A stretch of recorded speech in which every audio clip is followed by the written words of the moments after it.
വിശുദ്ധ മത്തായി എഴുതിയ സുവിശേഷം അദ്ധ്യായം 15 10 മുതൽ 20 വരെയുള്ള വാക്യങ്ങൾ. ആന്തരികവും ബാഹ്യവുമായ ശുദ്ധി.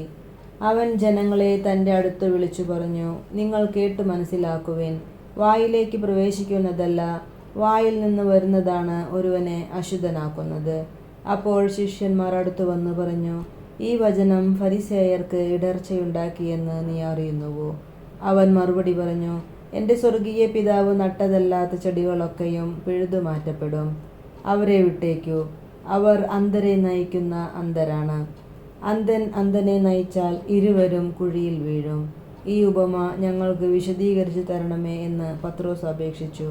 അവൻ ചോദിച്ചു, നിങ്ങളിപ്പോഴും ഗ്രഹണശക്തിയില്ലാത്തവരാണോ? വായിൽ പ്രവേശിക്കുന്നവ ഉദരത്തിലേക്ക് പോകുന്നെന്നും അവിടെ നിന്നത് വിസർജിക്കപ്പെടുന്നെന്നും നിങ്ങൾ ഗ്രഹിക്കുന്നില്ലേ?